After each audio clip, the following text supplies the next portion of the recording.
Hi everyone, I'm Florian Ielpo from Unigestion, and today with me again is Marko Papic from Clocktower. Last time we talked, we agreed that the worst is behind us. One essential question remains, though: why? How come we've been able to witness such a rapid recovery?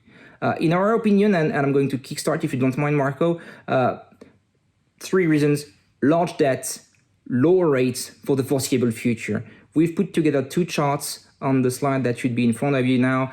The graph on the left shows basically bad news, and the graph on the right, the good news. The graph on the left shows the expected evolution of the debt to GDP ratio across a bunch of G10 countries. The bad news is that if you look at the US, on top of the existing debt, the 13% of debt to GDP ratio increase this year due to the COVID packages, we could have a 10% increase also in the next decade to this ratio. So a lot of debt.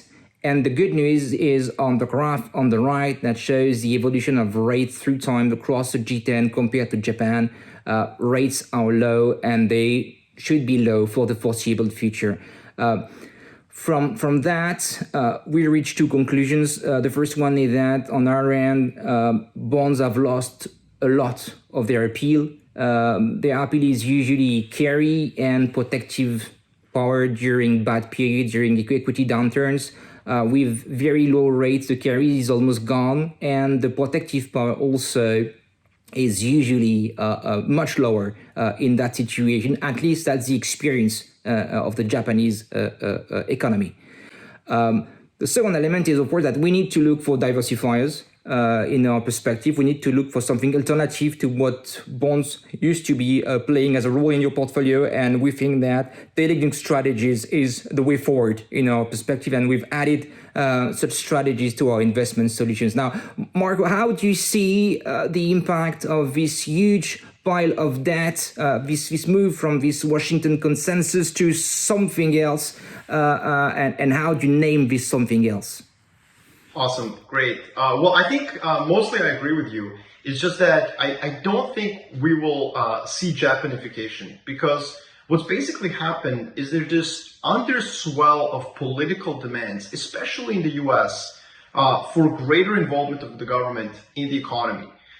So almost any outcome in the election, not all, but almost any here in the US in November of this year, will produce greater willingness by policymakers to use fiscal policy. And so the chart I brought together is a way to kind of visualize this transition to a new regime. The Washington Consensus was a catch-all term to really define an era of the last 40 years where prudent fiscal policy was basically counter-cyclical. You had deregulation, you had free trade, you had privatization, and of course, importantly, you had independent central banking. And that's why in the last cycle, you had this constant switching between monetary and fiscal policy. They never really worked in lockstep. You can see on the chart, the purple line, which is the net government debt increase, and then you have the yellow line, which is basically increase in Fed total assets. They worked opposite of one another, almost like guardrails on a highway. Now, with this pandemic, we've seen lockstep between the two. And in my view, I don't think that's really going to change. So what I would say is that the IMF projections you're using for the debt increase over the next decade, I think they're going to be proven wrong. Why is this important for investors? Well, first of all, obviously, your view on bonds, I agree. They're not going to do much help.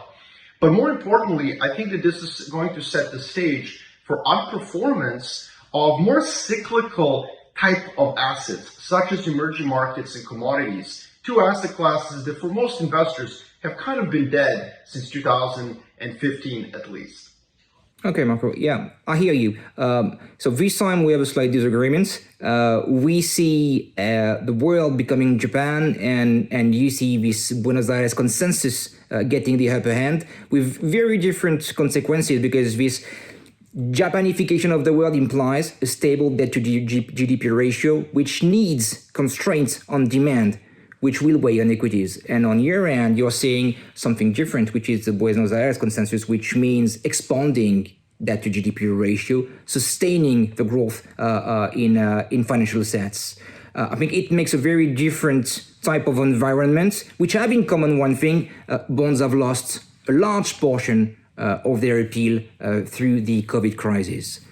Thank you very much, Marko. Thank you so much, Florian.